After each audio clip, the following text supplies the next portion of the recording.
Alrighty guys, let's talk about my favorite books of the year so far. Hello you guys, what's up? It's Belle. Welcome back to my channel. If you are new here, hello, and if you've come back, thank you so much. Today you guys, I thought we could do a cute sit down but I am standing up video, and I thought we could talk about some of my favorite books that I've read so far this year. I did plan this year to do the sort of like quarter 1, 2, 3, 4 thing, but now obviously it is the beginning of May, so I've well and truly passed the quarter 1 of it all. So I thought, what could I do in between? Ow! I hurt my toe on my bed. Anyways, I thought, what could I do between quarter 1 and the mid-year sort of book tag that we usually do every year? And I thought, how about I just chat, think about some sort of prompts and chat about my faves of the year so far. So I have read 40 books so far this year, which is a lot, but surprisingly, I kind of struggled to sort of think of my faves because a lot of the books I've been reading this year have kind of been flops. So I thought, why don't we just do a video about the faves and let's talk about my favorite books of the year so far. So without further ado, you guys know the drill. Let's get comfy, let's get cozy, and let's get right on into this video. Alrighty guys, I'm gonna get my trusty dusty time wasting machine open and I'm gonna work through a bunch of prompts. I think I made like 20. The first prompt that I have is top shelf so far, the absolute best book you've read this year. This was maybe the 4th book that I read this year. Like, still nothing has come close. I've got some close-ish ones, but like nothing has come close to the feeling that I got when I read this book. And the book is Glow of the Everflame by Penn Cole. So this is the second book in the Kindred's Curse saga. So for those who haven't really heard of this series before, it is a adult romantasy series, and it does have sort of your magical elements like kings, queens, types of vibes like that. Okay, we got magical beings and things like that. Honestly, every time I sort of talk about this book, I always say, you guys know A Court of Mist and Fury and how people are always saying like, I've never been able to find anything that will like replicate that feeling. If you guys can hear a plane, I'm so sorry. There is a plane flying overhead. People always say, you know, they really struggle to find a book that will replicate the feeling of reading A Court of Mist and Fury for the first time. I kid you guys not. This book gives you that feeling, but times it by like 1,000. Every single person that I've like recommended to read this book, they are screaming in my DMs because they're like, it is so incredible. This book in particular, the whole series so far is insane, but if you're looking for something new that's romantasy, you guys need to read this book. It is incredible. So far, like I said, nothing has come close. I like think about this book every single day. Okay. Question number 2 is the sentence that slayed me, a single line or passage that stopped you in your tracks. So I had to think about this. Now you guys might know I do keep a reading journal and I will try to like put a picture or something of it on the screen. When I do my reading journals, especially if it's like a 4.5 star or above, I always do a double page spread and I will include like a line, like my favorite line from the book or a quote. So I had to look through that before I guess like found this book, and it was a book that I read recently. I like think about this passage all the time, and it is actually Powerless by Lauren Roberts. Now there is a quote in this that I don't consider a spoiler, but it's literally so beautiful. I won't tell you the exact quote because obviously I know you guys don't like spoilers, but I will just say it is the male main character talking about the female main character's eyes, and it's so long. Like I said, I'll put a photo here of what I put in my journal because it's like an entire paragraph of what this male main character said. And I remember when I was listening to the audiobook, when I heard him say this, like I literally just melted. Now, whilst none of the books in this series were a 5-star for me, the like feeling that I got reading this series was just a funny, silly, haha good time. But I cried a lot. I was super invested in the characters. I feel like this is a series that you don't really necessarily read for a great plot. You read for the vibes and you read for the characters and the relationship. To me, it feels like a romance with a side little sprinkle of romantasy elements, like fantasy elements. Kai Azza, you know what you are. Love of my life. So that's where this one definitely came from. Okay, prompt number 3 is an unexpected favorite, a book you picked without high expectations and it blew you away. This book, you guys, I just get so giddy when I talk about it. And if you guys are in my book club, I'll link it down below. It is actually what you guys chose to read for book club this month when I gave you the options. I bought this book like a couple of months ago and then I like just forgot about it. And then I was in the mood for a cozy romantasy because like I was sort of sick of the high stakes romantasy at this point. And I was like, I want a cozy fantasy. So I picked this up on a whim and I literally could not put it down, and it is Assistant to the Villain by Hannah Nicole Mayra. Guys, I don't even know how to describe this book to you guys. It is essentially about this girl called Evie who one day is like walking through the woods and she ends up seeing this villain trying to get away from a bunch of guards, and she ends up sort of helping him, and he takes her back to his like castle lair and gives her a job to be his assistant. Like, that's the most vague way I can like describe the book without giving it away, because it is so much more than that. There is like this frog that the villain has, and it's like a magical frog, so the only way that he can like communicate is by holding up these little wooden signs that say like certain words and stuff, and it is just so ridiculous. When I tell you guys, this was the first cozy comedic fantasy that I'd ever read. It was one of the funniest books. Like, I was laughing out loud so much. I think this would be a perfect palate cleanser. It is something so different to what I read. You guys know I am like a primary romance reader. I mean, funny considering the last 3 books I've talked about have been romantasy. I'm a primary romance reader, so when I do go to pick up romantasy, I like try to find something that is a little bit different to what I do read. So this was just like so different and refreshing, and literally like I binged this in one day. I read the second one straight after. Like, I just needed to know what was going to happen. Please go pick this up, and if you'd like to and read along with us this month, my book club is linked in the description. Question number 4 is a book that felt like therapy, one that made you feel seen, soothed, or soul punched. So I definitely went for like the soul punched, I guess, like for this one here. I feel like this year I haven't really read too many emotional romances or like emotional books. I feel like there's a couple that I like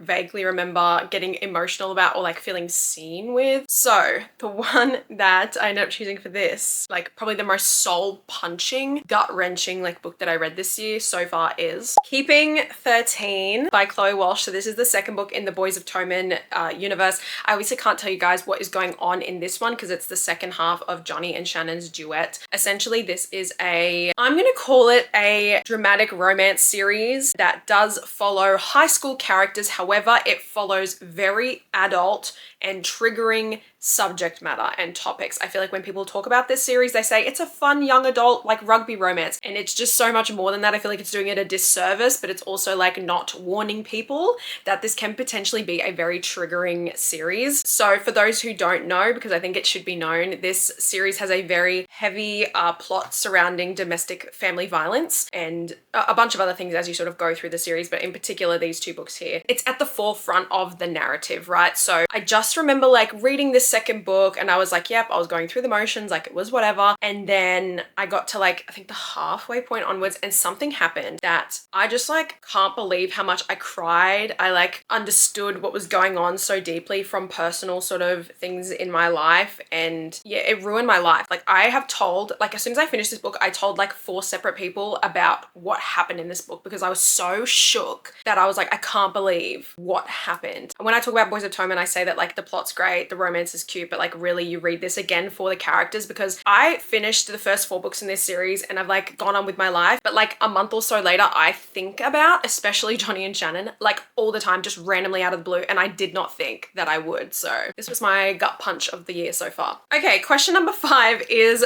favorite character so far. So the character that's been living rent-free in your head. And this was kind of difficult because I feel like I have a sieve brain and I will read a book and then I'm like, I don't know like what I read. Like, I genuinely have no idea what that book was about. So I sort of had to do a think, and obviously I chose a book that I read recently, but I actually listened to the audiobook of, and I don't know, like the voice actor, the narrator, he did such a brilliant job at bringing the character to life that I was just laughing so hard, and I'll explain why I love this character when I get the book. So my favorite character so far that I've read about this year is actually James from Watch Me by Tahara Murphy. So if you guys haven't seen this before, this is actually a spin-off. It's going to be a new spin-off series to the Shatter Me series. So it's like a second generation. It follows the brother of one of our main characters, I should say, from the original series. So when I was reading this book, like we know James as a child in the original series, right? So we know his personality somewhat, but now James is like a man, like he's an adult, right? I guess like I didn't really know what to expect going in, I guess, what he was going to be like as an adult. And when I tell you guys, guys, I was so surprised at him because I guess without saying too much, James is like a byproduct of Warner and Kenji. Like he has this like warrior's heart like Warner does, but he literally has the exact personality of Kenji. So I was reading this book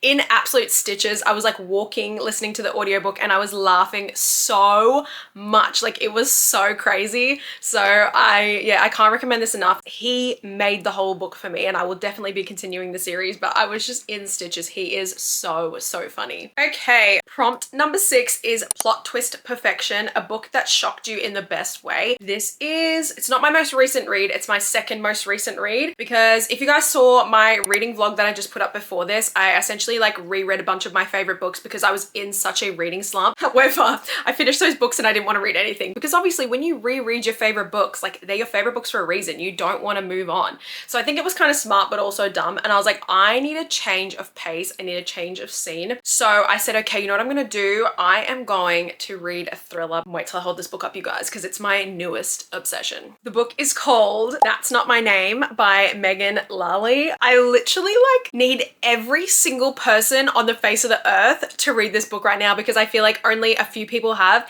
and it is incredible. So the way that I can sort of describe this book to you is it essentially follows this girl who, when we open the book, she has been found on the side of the road by the local sheriff's department, and she doesn't know like where she is, and she can't remember her name. They take her back to the sheriff's station and they sort of start questioning her, and then a man comes into the station saying he's looking for his daughter. He can't find her anywhere, and he essentially sees the girl that they found on the road, and he says, that's my daughter. He's got like photos on his phone. He's like, look, like she's my daughter. They're like, we need you to sort of prove that she is. So he's like, no worries, like I've got her birth certificates and everything. But obviously this girl can't remember her name. So once I guess all the background checks and that get cleared, obviously they sort of have no other choice but to go like, yep, like this man is your dad. So she goes home with him. That's literally all I can say, because this book, you guys, I read this book in like 3.5 to 4 hours. It was absolutely insane. Can't express how gagged I was, because there is also a second point of view, but I'm not going to tell you what that point of view is, because like you just need to experience it. Now I said that it's young adult. It does obviously feel more adult in terms of the themes and like what is sort of mentioned and is going on. I kid you guys not, the plot twist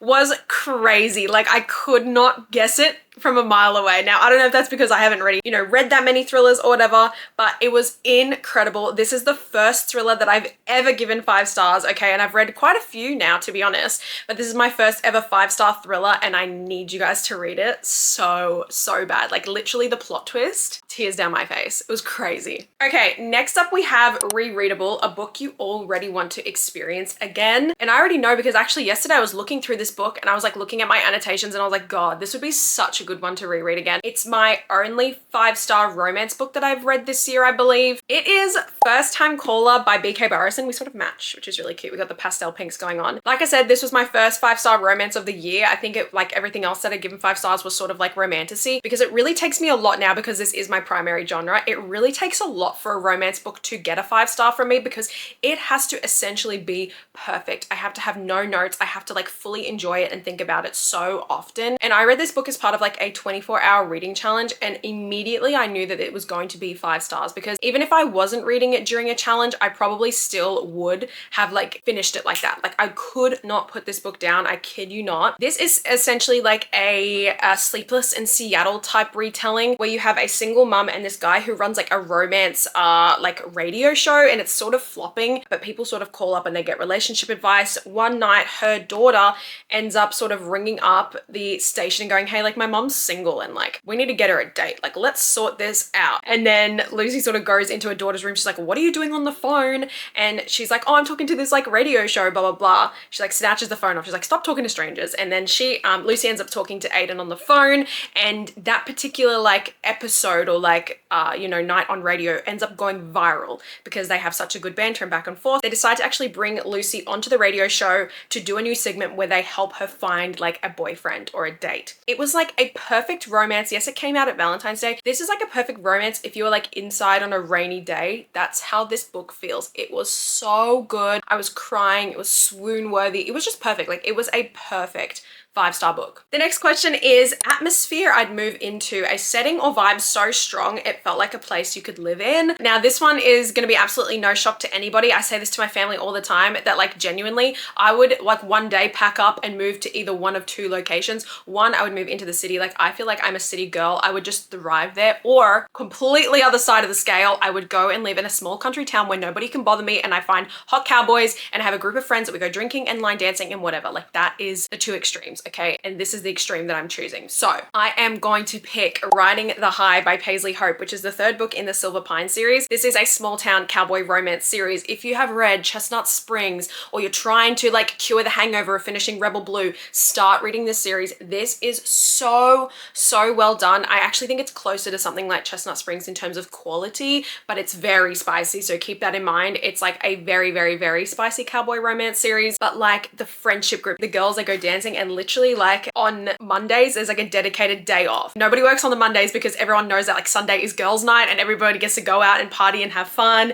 and the men and everything. Like it's so good. This is my favorite. This is another 5-star read. I did say I only had one, but this is another 5-star romance. It is a single dad and an accidental marriage in Vegas, which you guys know is like my personal kryptonite. Like I love it so much. So the next one is Best Opening Line, a book that hooked you from the very first sentence. Now, this book that I'm going to talk about, you guys, I think I only gave it like a 3-star, but it's weird because this is my most recent read, like book that I finished reading, and I like listened to the majority of it on audio. I read a little bit on my Kindle. It was my first ever like horror thriller, if that makes sense. Like I said, I've been in a thriller sort of mood lately, and this was a book, you guys, that I had seen everywhere at like Halloween time last year, and everyone said it was like the scariest book that I have ever read in their lives. So the book is Incidents Around the House by Josh Malerman. This is also the author of Bird Box. You know that movie with like Sandra Bullock and she's wearing like the thing over her eyes? Anyways, this is the same author. I haven't read anything by him before. So I started reading this book and I started listening to it, and I kid you guys not, I heard the opening. I'm just going to read you the first little like couple of lines. It's literally the first chapter. It's like only a couple of lines because it scared me so bad. It scared the crap out of me. So I read it and I got goosebumps over my body. Okay, so I'm going to quickly read it to you. I'll put it up on the screen. It says, "Good night, Daddo. Good night, Mommy. Mommy and Daddy leave my room. I pull the covers up to my chin. Other Mummy comes out of the closet.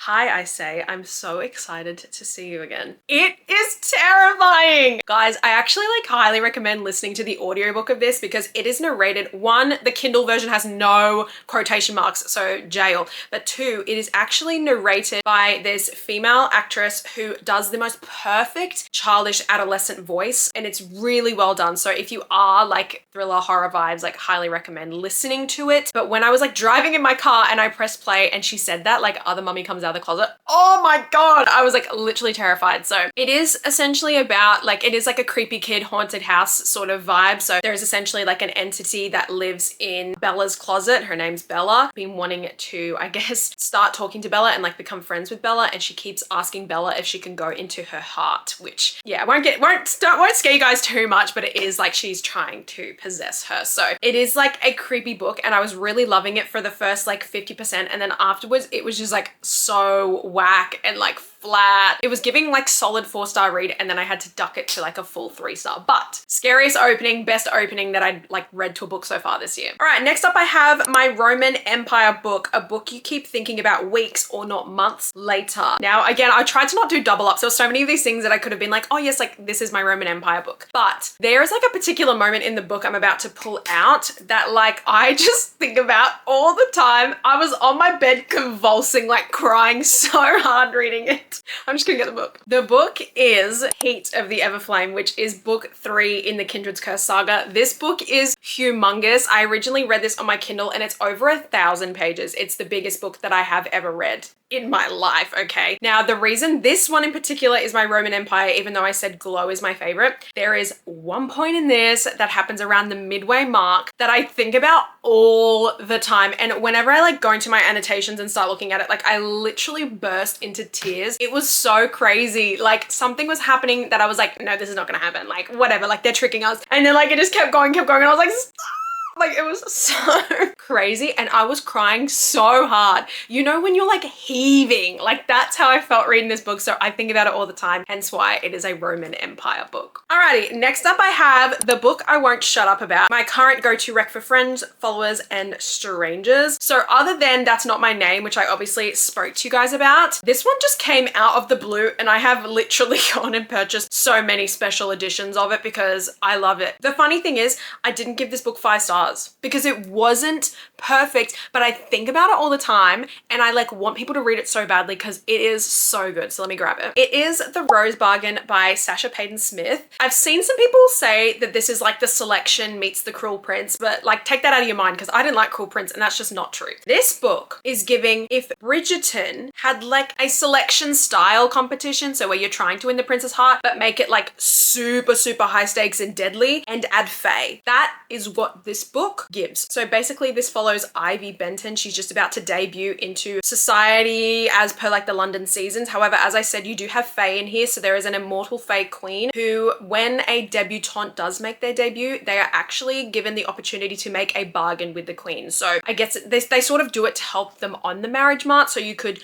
lose the tip of your finger in order to have a beautiful singing voice, or you could give away your fondest memory in exchange for clear skin. It's something like that. This season, when it begins, the queen actually announces that her fae son is looking for a wife. So the debutantes have 2 options. So the first option is that they can compete for the prince's hand. They can join this competition and win the prince's hand, but that means that they are never allowed to marry. So if he doesn't pick them, they are never allowed to marry, and they're never allowed to make a bargain with the queen. So that's one option. Or of course they can just join the season, make a bargain, but they don't obviously like go for the prince's hand. It sort of ends up becoming again like this competition style, but it's super deadly and like high stakes. And then we do of course have to throw in that the prince has a dark brooding stepbrother called Emmett, and it's just, yeah, it's so good. I need everyone to read this. I read it so quickly. All right, next up I have Vibes book. So a story you loved mostly for the tone, aesthetic, or emotional atmosphere. When I think about like a vibes only book, it really means that like there's probably not the best plot. It's just like a pretty standard, pretty happy, whatever. Like it might not be the best written book, but you were here for the vibes and the vibes only. Like that's what I'm sort of gonna say for the book, so let me grab it. For this one, I've gone with Lights Out by Nevessa Allen. Now, this is a dark comedic romance. I often say that this book succeeded in the way that something like Butcher and Blackbird did not. I feel like this author had a brilliant use of comedy that didn't feel forced and overused. It was just effortlessly funny. So for those who haven't heard of Lights Out, it follows Ali, who is a trauma ward nurse who has a secret obsession with this masked thirst trap TikToker. I don't know if you guys have seen those like masks. I usually put the Scream masks on and dark rooms with red lighting and things like that. This masked thirst trapper that she's obsessed with happens to be her ex-boyfriend's roommate,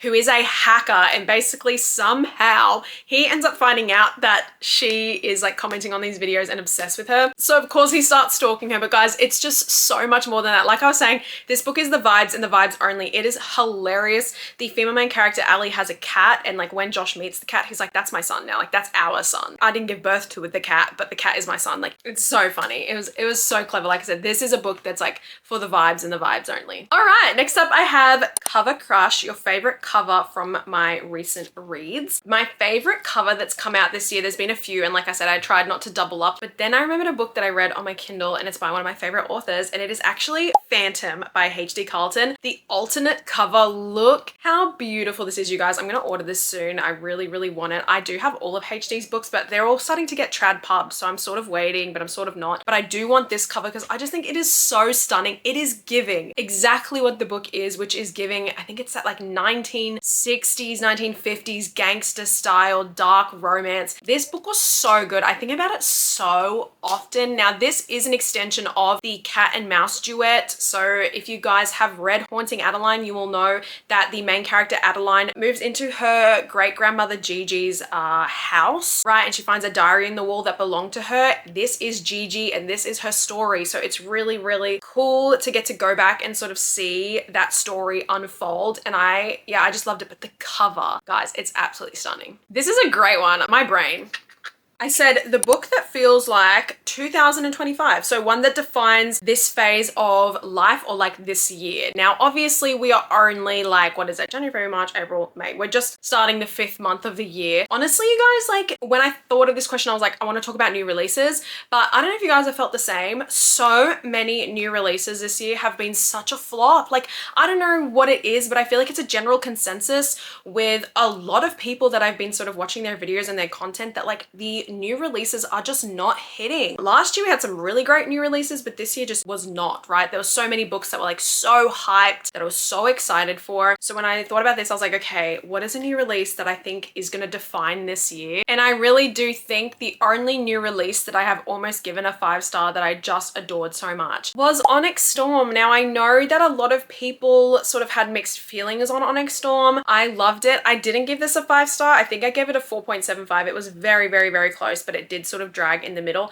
This book I feel defines 2025 because it was a massive release of this year. I think it was the biggest thing that everyone was looking forward to this year. So it really does feel like such a poignant memory to be like, oh yeah, like if I think about the bookish year of 2025, it's like Onyx Storm. When I think about the bookish year of 2024, it was probably the SJM release that came out. But 2025, I feel like this is going to be the defining sort of pick. I ended up loving this book. I cried so much. Like the ending ruined my life, but I absolutely loved it. So I feel like this is the book of 2025. You know what I mean? Okay, next up we have most cinematic read, a book that played out like a movie in your mind. When I think about this book, I mean, obviously this book is getting an adaptation. We sort of knew that before we sort of read the book, but the author does such an incredible job of creating such a vivid world that is also easy for your mind to develop. So it was definitely this book. I could just see it. I could see what was going to be done in the film. And of course the book is Sunrise on the Reaping by Suzanne Collins. Apologies again. A lot of planes are flying around today. I don't know what is going on. This book, of course, like because we do know, if you've read The Hunger Games or watched The Hunger Games, we know so many of the characters in this book that it was so easy to picture them. I knew the world. I knew like what was happening. The games themselves was so gruesome, but just like so well described, all the different mutts and the scenery and the weapons and contraptions and things like that. Like I could just see it playing out in my mind. I was like, I know how they're gonna do this. I could see District 12. I could see everything in my mind. It truly just felt like the question said, like it felt like a movie in my mind. Now, as I've said when I talked about this book, I did have this book spoiled for me before I got to the ending, which was really sad. So for that reason, I didn't give it a 5-star. I saw some people getting mad at me that I didn't just give it a 5-star anyway, but that's not how it works. It's everyone's allowed their own opinions, right? So there were still some moments that were slow. So take the spoilering thing out of it. There were some moments that were slow. So for that reason, I would really love to reread this. I do plan some point this year to actually reread the entire Hunger Games trilogy with Ballad and this,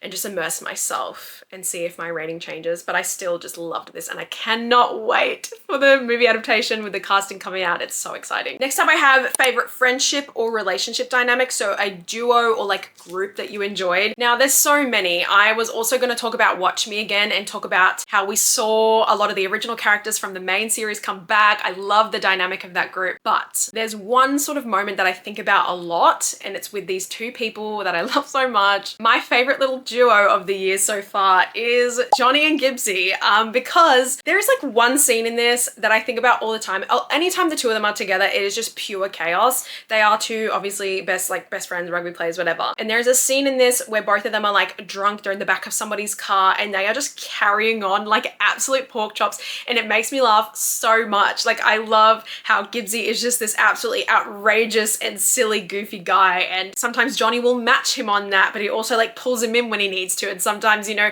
Gibbsy will be there to rile Johnny up, to just like, you know, pump him up, and like it's such a beautiful friendship but also so entertaining to read. Yeah, like look at the smile on my face. Like I just love them so much. Gibbsy is my favorite character from the series so far, and I'm scared to read his book, hence why I've been putting it off, but the two of them together is like just pure comedic gold. All right, next up I have the book that made me cry / like almost cry, so Emotional Devastation, but in like the best way. Now, whilst this book that I'm about to show you felt like kind of slow, it just like, I don't know guys, I cried so much. Like I know I talked about like The Boys of Tommen, but this was like emotional devastation. Like I started crying from the first page. It is Our Infinite Fates by Laura Stephen. This came out in like February maybe. and I was very kindly sent an arc of it, and I just absolutely adored this. This is about Evelyn and Arden, who essentially are like fated to find each other, fall in love, and kill each other in every lifetime before they turn 18. If they don't do it before they turn 18, you sort of have to find out what they think is going to happen, what is going to happen if that doesn't happen. So they are basically like reincarnated.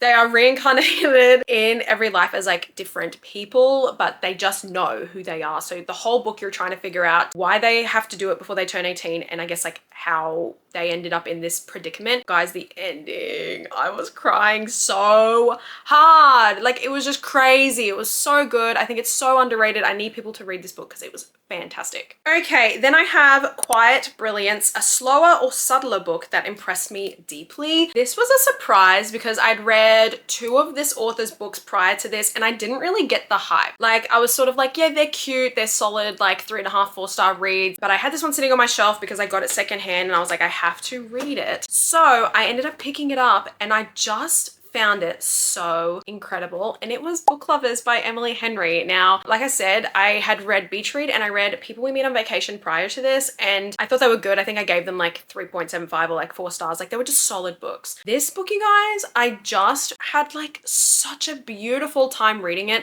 I really related to the female main character. When I speak about this book, I always say that I feel like I loved the love story, but I loved that this female main character knew that like she was not the typical romance lead. You guys will know, like, with my favorite books, I tend to really go for the underdog, the wallflower, the side characters. Like, I feel like I relate to the oddballs and the odd ones out. So like, when this female main character said that she knows she is like the evil girlfriend who lives in the city, who ends up getting dumped by the male main character when he finds the love of his life in a small town, I adored that. I loved that she was so work focused, and she really just like was like, I'm gonna work hard. I know my family doesn't like that I do it, but I'm gonna keep pushing and hustling. And I just really loved that. I love the balance between the main couple. So I really love this book. I ended up giving it a 4-star, but I actually think that it's maybe a 4.25 or a 4.5. I just really liked it. All right, guys, finally, I have my lucky last little question, and it says, if the year ended today, what would your top 5 books be? So I thought that would be fun to do, I guess, my top 5 books of the year so far. So coming in at number 5 would definitely be Heat of the Everflame. This was a 5-star, like I said. I just think about it so frequently that so far it just is in that top 5 of the year. At number 4 is Binding 13. This was such an unpredicted 5-star read, because if you guys saw my reading vlog when I was reading this, I hated the first couple of pages because I was like, I don't like where this is going. But then from like the 100-page mark onwards, I was just locked in, and I read this book in a day, which is nuts because it's literally almost like 800 pages. It was beautiful. I cried. I really related to it. It was a 5-star. It's the only book in that series I've given 5 stars so far. At number 3 is That's Not My Name, which is crazy because I literally only read this a couple of days ago. I cannot stop thinking about it. I need everybody to read this. Like I said, if you've never read a thriller before, this would be a perfect entry one for you as well. I think it would be great, as I said, to get you out of that reading slump. This is going to be a book that you're going to see me hold up a lot. You're going to get sick of me holding it up because like I just loved it. It was incredible. At number 2 is Assistant to the Villain. Now, I said to you guys, there are a couple of books that got like close to getting to that number 1 spot. This was one of them that sort of gets really, really, really close. I just think it's so fun. When I think about the last line in this book, it was so good. Hannah Nicole Mara is such an incredible comedic writer. As I said, plot is great. It's just a fun time. Like, I love it so much. And as I said, my favorite book of this year is Glow of the Everflame. My agenda this year was literally to like push you guys to start reading this series. Now, the first book in this series is Spark of the Everflame. So please start reading that first, then you can get to this one. This is a setup novel, but this is where it starts to shine. It's just so good. So please do yourselves a favor and pick these up. All right, so those are all of my faves of the year so far. Alrighty guys, that is all for today's video. Thank you so much for sticking through all the way to the end. If you did, I really, really appreciate it. Have you guys read any of the books that I sort of showed you guys today? I would love to know what you thought of them, or are there any that sort of piqued your interest that you're looking to add to your TBR soon? That would also be really fun to know. As always, if you guys aren't already, you're more than welcome to follow me on my socials. I'll leave my handles on the screen and down in the description box. And if you'd like to, you can like this video and subscribe to my channel, and make sure you are hitting that notification bell. That way you're notified each time a brand new video goes up. Thank you guys so much for stopping by again. I really, really appreciate it wherever you are in the world. I hope you're having a lovely day or a lovely night, and I'll see you guys next time. Bye.